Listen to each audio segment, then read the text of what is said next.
Rupanya perjuangannya beliau menumpas Belanda dengan mendirikan Hizbullah untuk mengorganisir seluruh kekuatan masyarakat dan para ulama yang ada di Indonesia untuk melawan Belanda. Ternyata perjuangan beliau belum selesai, dan ternyata di Indonesia masih ada sisa dan antek-antek Belanda yang harus kita bereskan. Maka ini harus diteruskan sama cucu saya. Dari situ saya baru mangkut-mangkut, oh ini maksudnya. Alhamdulillah. Saudara-saudara sekalian, ini saya bicara ini seluruhnya, ini adalah Banu Wali Songo, dari Sunan Ampel, Sunan Giri, Sunan Derajat, Sunan Kudus, Sunan Muria, Sunan Bonang sampai Sunan Gunung Jati, Sunan Kalijogo. Ini kumpul semua ada di sini. Ini ibarat adalah reuni keluarga.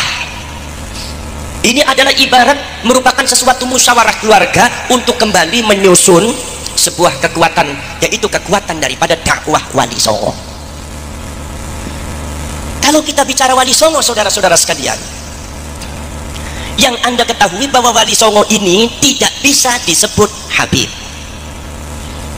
Wali Songo ini bukan Habib. Kalau ada habaib yang mencangkokkan Wali Songo itu adalah Habib, ada dua alternatif. Nomor satu, pencangkokan nasab. Nomor dua adalah antek daripada Belanda. Wali Songo ini adalah berasal dari Hijaz, karena baginda Rasulullah SAW itu hidupnya di Hijaz. Makanya saya sering mengatakan antara Habib dengan Wali Songo beda. Habaib itu dari Yaman. Habaib itu dari Yaman, tidak ada kaitannya sama sekali dengan Dzurriyyatur Rasul. Tidak ada kaitannya sama sekali dengan Ahlu Baitir Rasul. Kalau mereka mengatasnamakan Ahlu Baitir Rasul, mereka harus bertanggung jawab di depan Allah nanti di akhirat. Nasabnya tidak pernah tersambung. Kalau Wali Songo ini, anak keturunannya memang nasabnya tersambung ke Dzurriyyatur Rasul, ke Ahlu Baitir Rasul, dari Sayyidina Hasan dan dari Sayyidina Husain. Cuma bedanya apa? Bedanya para syarif, para sayyid dari Hijaz itu datang ke Indonesia. Profesor Dr. Snuk Hogronya mengatakan Islamisasi yang ada di Indonesia itu adalah pekerjaan daripada, itu adalah merupakan gerakan Arab. Kalau gerakan Arab itu bukan para habaib. Kenapa? Karena secara genetika, menurut para pakar genetika, habaib dari Hadramaut itu darah Arabnya hanya 3%. Yang lainnya bukan darah Arab, ada yang Bangladesh, dan kebanyakan adalah darah genetika Yahudi. Jadi tidak Arab. Kalau mereka Arab tidak bisa disebut Arab, apalagi disebut sebagai Ahlul Bait. Karena Ahlul Bait seluruhnya dari A. Justru panjenengan inilah keturunan Banu Wali Songo inilah. Beliau itulah, kalian semua adalah bangsa Arab, bangsa Quraisy.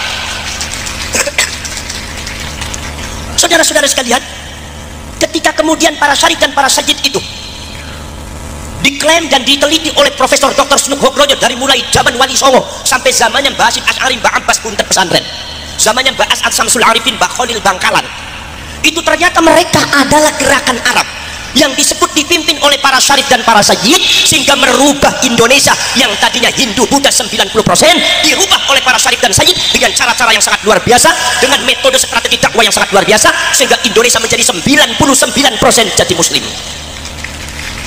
Ini para syarif, para sayyid. Maka saudara-saudara sekalian, para syarif, para sayyid kemudian membuat satu organisasi yang disebut organisasi kebangkitan para ulama yang kita kenal Nahdlatul Ulama. Makanya Profesor Dr. Snuk Hogronya merekomendasikan kepada pemerintah Belanda ingin menghancurkan Indonesia, hancurkan para syarif dan sayyid. Syarif dan sayyid membentuk Nahdlatul Ulama, ingin menghancurkan Indonesia, hancurkan Nahdlatul Ulama, Indonesia akan hancur. Bagaimana cara menghancurkan syarif dan sayyid? Pada waktu itu syarif dan sayyid dikejar-kejar. Mbah-mbah kalian dikejar, setelah ditangkap, dibunuh, dicincang, disiksa luar biasa. Pesantrennya dibakar, anak-anaknya dibunuh, santrinya banyak dibunuh. Karena Belanda tahu mereka itu adalah syarif dan sayyid. Makanya para syarif dan sayyid kemudian pada akhirnya bukan sekedar dafnul wujud, membenamkan dirinya supaya tidak ketahuan oleh Belanda sebagai syarif dan sayyid. Bukan sekedar nasabnya yang diumpetin, bukan sekedar nasabnya yang disimpan, tetapi fisiknya juga disimpan. Para syarif, para sayyid kawin dengan orang Jawa, kawin dengan orang Sunda, kawin dengan orang Melayu, kawin dengan orang Madura. Akhirnya wajah Arabnya hilang. Bagadah putra, banyak putra-putra syarif dengan sayyid, itu wajah Arabnya hilang. Sungguh darahnya syarif dan sayyid, tetapi hidungnya pesek-pesek. Makanya di Jawa ini banyak syarif dan sayyid hidungnya pesek, dan inilah yang kurang difahami oleh klan Ba'alwi atau habaib, sehingga kadang-kadang sangat menghina kepada kaum Dzurriyyatur Rasul, Ahlu Baitur Rasul, dengan mengatakan ente katanya cucunya Rasul, tetapi wajah Arabnya sudah nggak ada. Jangan sembarangan habaib. Beliau yang namanya darah bukan ada di tampang, tapi darah adalah ada kami. Saudara-saudara sekalian, makanya jangan aneh kalau di Malang ini banyak syarif dan sajid hidungnya hidung pesek.